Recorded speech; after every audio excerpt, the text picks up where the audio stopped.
What up, guys? Welcome back to Base Damage. I got another awesome deck profile for you today. Once again, I have all of these in real life, and I test play every single one of these. And this is going to be a Quintuplets deck. This is Ichika waifu. She's my favorite, personally. She is my favorite from Quintuplets, but all the Quintuplets are awesome. I don't dislike any of them. Wanted to try to make this as mostly yellow, because it is a 8 choice build. And there's just a lot of good cards that I was able to kind of mess around with for it. But I definitely saw like how good some of the red cards could be, so I splashed in a little bit more red. But Ichika's like yellow red anyway, so it doesn't matter.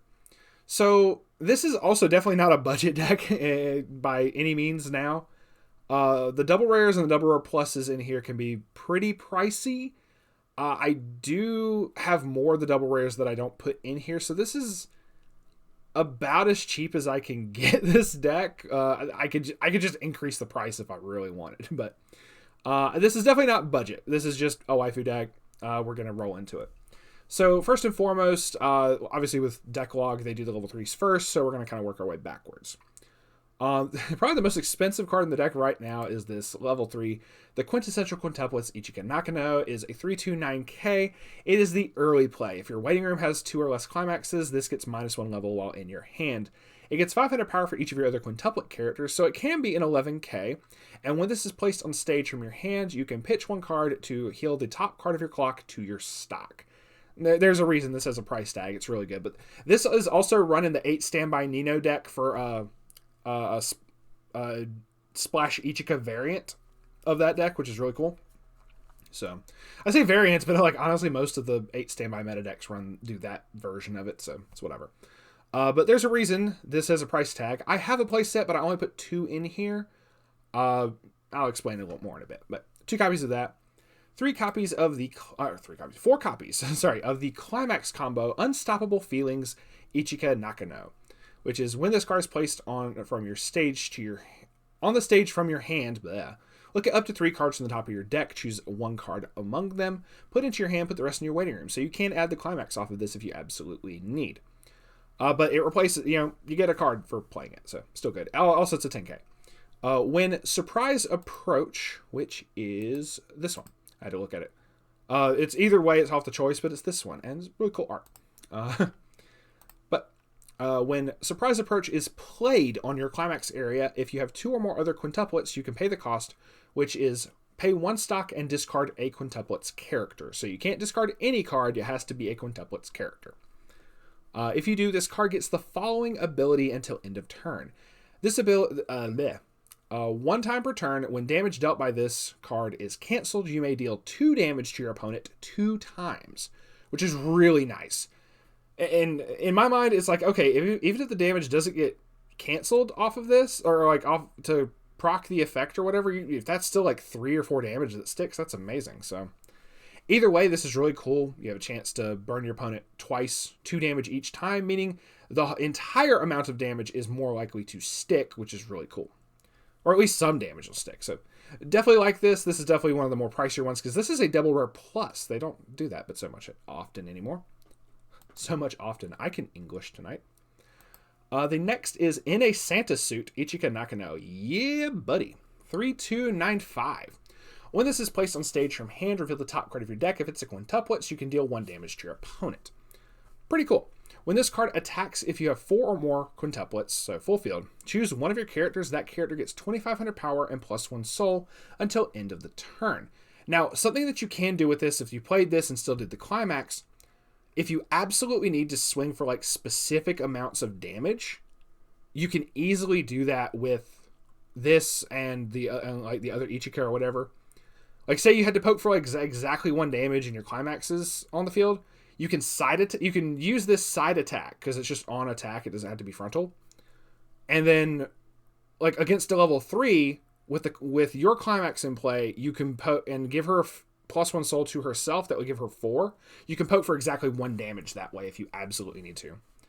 So 1 damage from her effect and then 1 damage from her attacking. If you side with this and do that, if you want specific damage, is really nice. So always good. And I put 4 in here, but to each their own. There's a lot of other good Ichika level 3s. Change it how you want. That's just my opinion. And that's it for the level 3s. We're going to get right into the level 2s. This one's actually really cool. It is a 2/165 Making Curry Ichika Nakano. During your turn, this card gets 1500 power for each of your other quintuplets characters. For math, if you have a full field during your turn, that's plus 6,000. So she becomes a 12/5. On top of when your climax with a choice trigger is placed in your climax area, which then gives her another 1,000, so that's 13/5. Look at the top card of your deck. Put it on top of your deck or into your waiting room, and this card gets the following ability until end of turn. When the battle opponent of this becomes reversed, you may put the top card of your deck into your stock. So a little bit extra stock production. Honestly, I probably could put more copies of this in the deck because you do need a good chunk of stock for this level 3 Ichika combo. So it's understandable, but this thing gets so huge. It's defensively is very weak, but this gets so big, it kind of makes up for it, honest to goodness. You have to reverse, but like I said, you get to a 13/5. Like, if you do this entire thing and it's a full field, she gets big. So she's pretty cool. 2 copies of her, you could put in more, to each their own. 1 copy of this Overnight Study Session Ichika is a 2/1 2500 backup. When you use this card's backup, you can pitch 2 cards from hand if you do choose one of your opponent's characters with a higher level than your opponent's level and put it into their waiting room. So anti-change, always good. That's it for the 2s. Into the level 1s now. The level 1s, I kind of did once, kind of like with the Darkness deck I also posted at some point. I tried to put a little like variation of stuff in the level 1s just because the level 1s were kind of wonky. But it's whatever, it still works. So this For Her Dream Ichika is a 1/1 45, but if you have 2 or more other quintuplets, this gets 1500 power and character encore, making her a 6k. And when this card is placed on stage from hand, if you have 4 or more other quintuplet characters, you can choose a quintuplets in your waiting room and put it into your stock. So it pays for itself if you play her last. So really no downside in that regard. I could bump this up a bit more, but we'll see how it goes. So this may end up getting bumped up to like 4 copies for one of the other like level 1s here. I'll show you. I put in 3 copies of this backup specifically because it has a crit trigger for the choice effect. So if you need to add back a backup, you can do this really easily. But it's a 2k backup, and when you use this card's backup, if all of your characters are quintuplets, you can put the top card of your deck into your stock. I don't particularly like the blind stock abilities, but it's still something that you can grab back.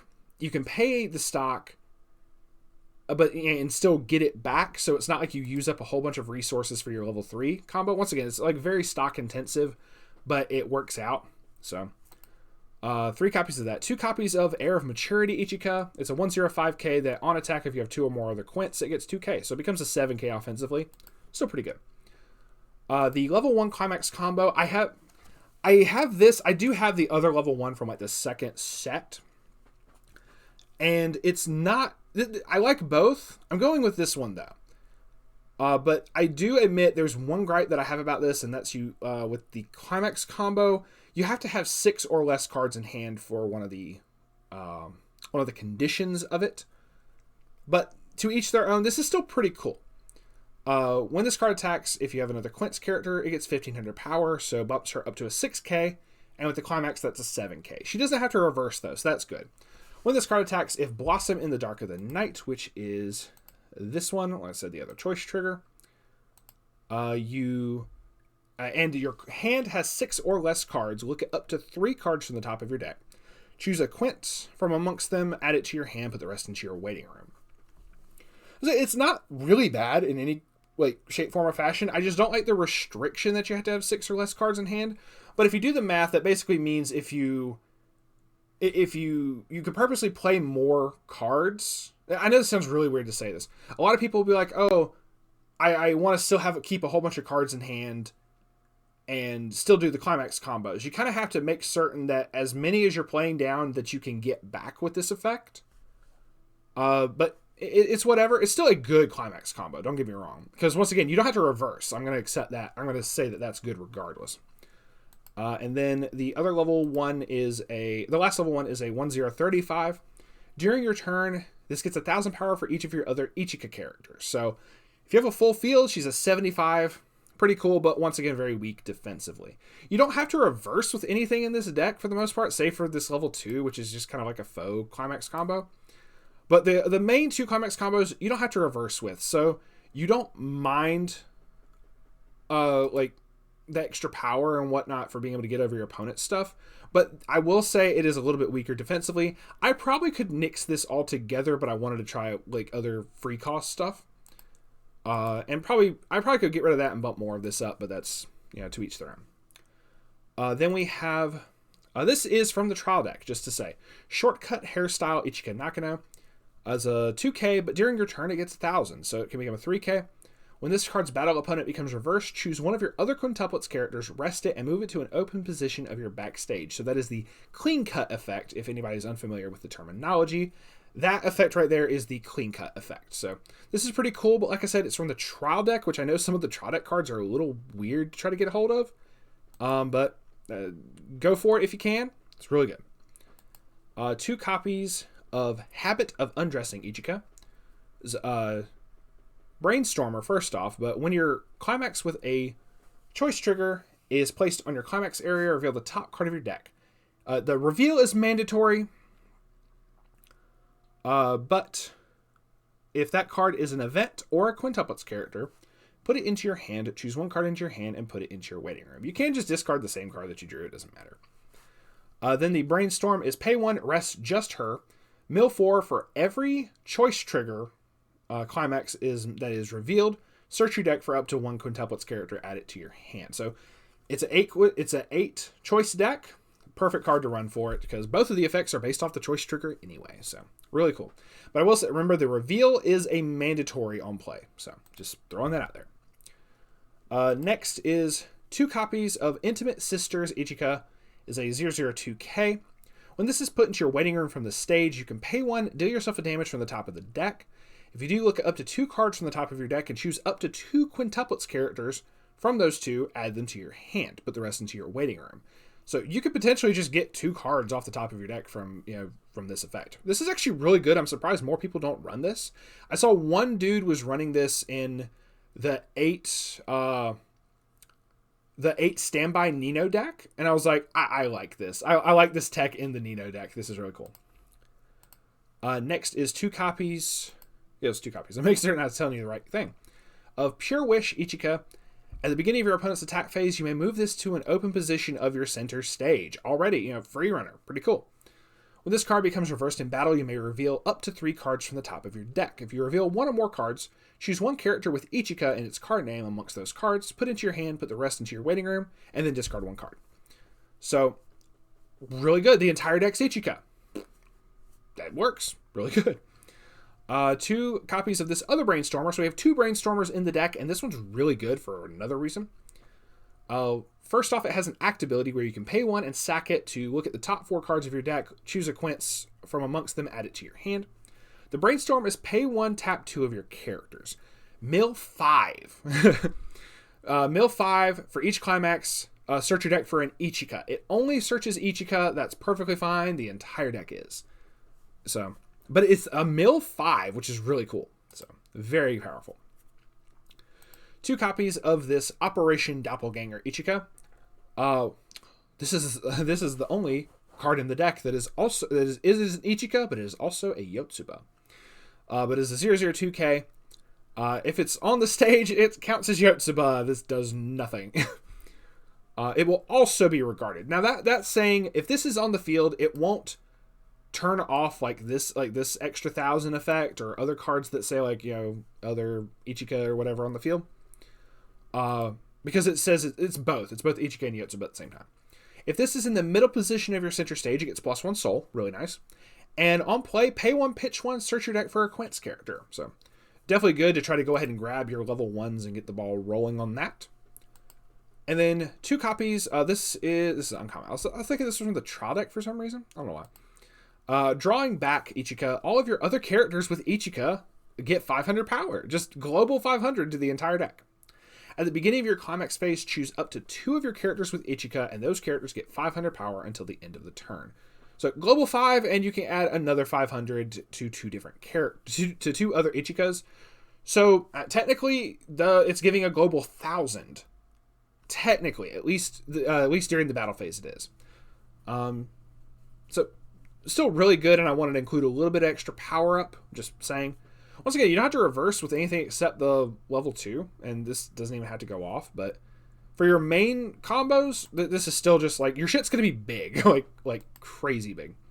And then obviously 4 copies of the Surprise Approach and 4 copies of Blossom in the Dark of Night. And that is the deck. Like I said, there's tweaks, there's things you can do to it to change it up. Like I said, you could put in more copies of this since it pays for itself. But I also wanted to showcase a bunch of different cards. Like I said, I got a bunch of 2-ofs and everything. And there's a lot of good cards in both of the quintuplet sets, as well as we are getting the movie set that is confirmed by the showing of by the time I'm recording this video. The movie set is set for June of 23. So maybe by the time that comes out, I'll have gotten some more cards and tweaked this deck even more. But yeah, that is it for the deck profile. Please like and subscribe. If not, thank you for stopping by to check it out. And we will see y'all on the flip side. Peace out for now.